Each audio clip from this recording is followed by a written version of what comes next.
আসসালামু আলাইকুম রহমতুল্লাহ বরকাত। আলহামদুলিল্লাহ ওসলাত ওসালাম আলা মাল্লা নবিয়া বাহাদা আম্মাবাদ। সুপ্রিয় দর্শক, মানাহিল টিভির পক্ষ থেকে আপনাদেরকে স্বাগতম। আজকে আমি একটা বিষয় নিয়ে আলোচনা করব। বিষয়টি হলো, এমন কি আমল আছে যে আমলগুলি করলে উমরা বা হজের সওয়াব পাওয়া যায়। প্রথম হলো দ্বীনি শিক্ষা লাভ করা। কারণ মুসাদ্দারক হাকিম ইমাম হাকিম বর্ণনা করেন, মান গাদা ইলাল মসজিদ লা ইউরিদু ইল্লা লিতাআল্লামা খায়রান আও ইয়ালামাহু কানা লাহু আজরু মুতামিরিন তামাল উমরা। কেউ যদি মসজিদে যায় শুধুমাত্র কল্যাণ শিক্ষার জন্য বা শিক্ষা দেওয়ার জন্য, আও ইউআল্লিমাহু, তখন তার জন্য একটা পূর্ণ উমরার সওয়াব পাওয়া যায়।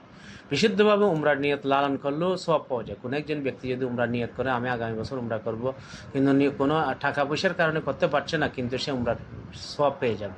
3 নম্বর, শাস্ত্রের নামাজ। শাস্ত্রের নামাজ পড়লে উমরা সওয়াব পাওয়া যায়। শাস্ত্রের নামাজ হলো সকালে 10 মিনিট পরে, সূর্যোদয়ে 10 মিনিট পর থেকে শাস্ত্রের নামাজ শুরু হয়ে যায়। হাদিসে আছে, মন মাশা ইলা সালাতিন মাকতুবা ওয়া হুয়া মুতাতাখিরুন কানা লাহু কাজিরুল হাজ্জি মুহরিম ওমান মাশা ইলা সুবহাতিদ দুহা কানা লাহু কাজিরুল মুতামির। কেউ যদি শাস্ত্রের নামাজ আদায় করে 2 রাকাত, তাহলে সে উমরার সওয়াব পেয়ে যাবে। শাস্ত্রের জিকিরের জন্য বের হওয়া। কেউ যদি সকালে শাস্ত্রের জিকিরের জন্য বের হয়, তখনও উমরার সওয়াব পাবে। কেননা হাদিসে আছে, মান হারাজা মিন বাইতিহি মুতাতাখিরান ইলা সালাতিন মাকতুবা ফাজরুহু কাজিরুল হাজ্জি ওয়াল উমরা। কেউ যদি ঘর থেকে ফরজ নামাজ আদায়ের জন্য যায়, সে হজ উমরার সওয়াব পেয়ে যাবে। ওমান হারাজা ইলা তাসবিহিদ দুহা লা ইয়ানসিবুহু ইল্লা ইয়াহু ফাজরুহু কাজিরুল মুতামির। শাস্ত্রের জিকিরের জন্য যদি যায়, তাহলে সেও একই সওয়াব পেয়ে যাবে।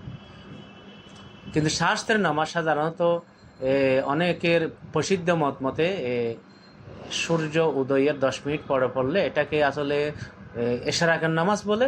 আর শাস্ত্রের নামাজ 9টার পরে যেগুলো পড়া হয়, সেগুলোকে শাস্ত্রের নামাজ বলা হয়। অনেকে দুইটাকে এক বলে থাকেন, অনেকে দুইটাকে ভিন্ন ভিন্ন। এটাই প্রসিদ্ধ এবং বিশুদ্ধ মত। ইশরাকের নামাজ পড়লেও, মান সাল্লাল গাদাতা ফি জামাতিন সুম্মা কাহাদা ইয়াজকুরুল্লাহ হাত্তা তাতলু আশ-শামস সুম্মা সাল্লা রাকাতাইনি কানাত লাহু কাজির হজ্জাতিন ওয়া উমরাতিন।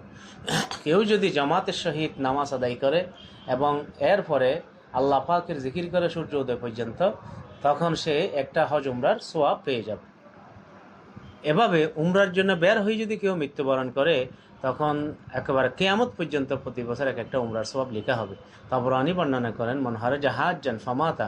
কেউ যদি হজের জন্য বের হয়, মারা গেল, কুতিবা লাহু আজরুল হাজ্জি ইলা ইয়াউমিল কিয়ামা। তার জন্য কিয়ামত পর্যন্ত হজের সওয়াব দেওয়া হবে। ওমান হারাজা মুতামিরান। কেউ উমরার জন্য বের হলো, ফামাতা, মারা গেল, কুতিবা লাহু আজরুল মুতামির ইলা ইয়াউমিল কিয়ামা। কিয়ামত পর্যন্ত উমরার সওয়াব লেখা হবে। ওমান হারাজা গাজিয়ান ফামাতা কুতিবা লাহু আজরুল গাজি ইলা ইয়াউমিল কিয়ামা। আর কেউ যদি যুদ্ধের জন্য বের হলো এবং সে যদি সেই অবস্থায় মারা যায়, কিয়ামত পর্যন্ত জিহাদের সওয়াব তাকে দেওয়া হবে।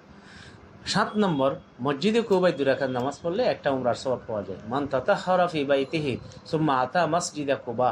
কেউ যদি ঘরের মধ্যে পবিত্র হয় এবং মসজিদে কুবায় আসে, ফাসাল্লা ফিহি সালাতান কানা লাহু কাজিরি উমরাতিন। সেখানে 2 রাকাত নামাজ পড়লে উমরার সওয়াব পেয়ে যাবে। মা বাবার খিদমত করলেও উমরার সওয়াব পাওয়া যায়।